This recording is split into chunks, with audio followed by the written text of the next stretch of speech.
sprinklers. Right now it's in commercial establishments, so we want to make home safe.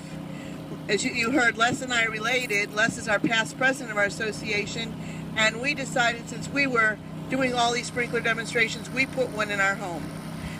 Since I had to do without granite countertops, so he owes me big time. But on the other hand, the cost of putting in these sprinklers has come down tremendously, from about $1.70 down now to around $1.31. We can do retrofits, you can do new construction. We did a half retrofit and a half a new construction. So please, next time you're thinking about it, or you know your children are, your friends, anybody's doing it, have them look into it. And Wayne Automatic Sprinkler is one company. There are a lot of them around. And if you can't find somebody, ask Chief Waltz or your local fire departments, and they will be more than happy to help you. There's some literature here today for you. We traveled the state over the last 2 years. We've done over 30 burns in a year. And I must say, I'm really proud of this department. They have the biggest bragging rights. Yesterday, their team came in and we put up these 2 buildings, and they did it in an hour and 45 minutes. They were faster than anybody else in the state. Let's give these people a round of applause. They're great. Really great. Fire business is serious business, and it's a dangerous business. And what we want you to know today is that your lives count and our lives count. And this is all about us going home, as well as your family being together. Throughout the schools, fire and life safety education, of which Chief Gee, Chad Kelly, Chief Waltz, and their whole team try and get across to everyone, is the practicing of an EDITH drill. If you haven't heard of it, it means an exit drill in the home. An EDITH drill says, number 1, you need to practice it with your children, your grandchildren, your friends, everyone. It sounds corny, but if you want to stay alive, I've got the key to it.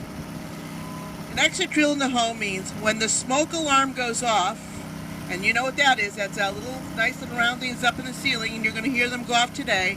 When it goes off, it means there's smoke in the house. It means you need to drop whatever you're doing. You need to get out. You need to know 2 ways out, especially if you're in a bedroom. You need to go to a meeting place, establish a meeting place, not at the mailbox, because that's where those big red toolbox trucks are going to go, but maybe to a neighbor's porch or a big tree on the side. And when you get out there, stay there. Do not worry about the animals. The animals are smarter than we are. They get out. They'll stay out. But what we want you to do is get out, stay out. When the fire engine comes on scene and you see a firefighter, you let them know that everyone is out safely. This needs to be practiced. It's the difference between life and death. You're going to hear today how very little time you have from the time that smoke alarm goes off until the time full flashover, and life is unsustainable in your home. I hope you go back after this, and I hope you do practice. Also practice another way out. Sometimes going through your bedroom door is not the way to go, because there might be fire or severe smoke on the other side. So what we ask children to do is to go to their bed, open their window, throw a sheet halfway in and out, close the window, stand by it, and on the window, firefighter, firefighter.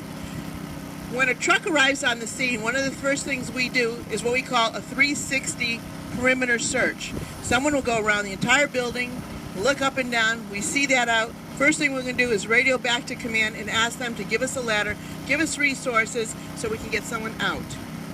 If you practice what we're telling you, your life will, in fact, be saved. Another thing I want to share with you is this. When you get out, make sure you find a firefighter and let them know as soon as possible when we're on the scene that everybody is out, because it determines how we're going to fight that fire.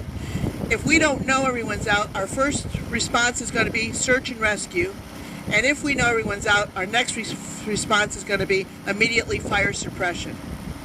So you play a very important role in everyone's safety. I want you to imagine today that your children are playing in these rooms. First scenario we're going to do is what we call a room with no sprinkler systems. you see a little child at play reading a book on the floor of that room. Mom and Dad failed to talk to them about what it means when a smoke alarm goes off. Our second scenario today will be a room which, as it says on the sign, it's fire sprinkler protected. Kids are playing in that room as well, and we're going to see the difference between the two rooms. Another very important safety factor is South Carolina leads the way in doing a series of burns in Spartanburg. We call them the Spartanburg burns. The National Institute of Safety Technology was out here. The head of the technology was here. We did these burns, and we found that if you keep the child's bedroom closed at night, that the chances of survival increase twofold. So we ask you, I know you want to hear your children, that's why they have all these fancy monitors and everything else. Use those, but keep their doors closed. We also ask you to keep a blanket or a sheet by the side of that door. So teach them, if they see smoke coming through, to put it between the door, go over to the window, and to be able to put whatever it is they can get from their bed out, half out the window and half in. We don't want them jumping out windows. The other thing is teach them to have two hands free. Buy them a miner's light. Teach them at night. Clean up their bedroom floor. Keep slippers by their bedroom bed. And the next thing to do is learn how to keep putting on that lamp. I do it. And be able to safely get to the door to be able to help themselves get out. You've got less than 2 minutes. So, one scenario is no sprinklers. We're going to bring this to what we in the fire service call full flashover, which is the meanest, hottest fire there is. And the next one here you'll see is a fire sprinkler protected, and it will show you how you and your family can survive a fire. I'm going to ask Les Woods to narrate this fire. And some of you watch very carefully, because as soon as smoke starts, you're going to tell me. We're going to start the clock, and you're going to see at every interval what happens with fire, so that you see how little time you really have once that smoke alarm goes out. Stay low in smoke. Remember, the fire isn't going to get you.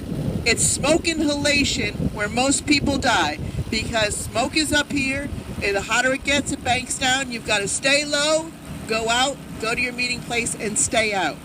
All right? Any questions? All right, Les, can you take us over? I did.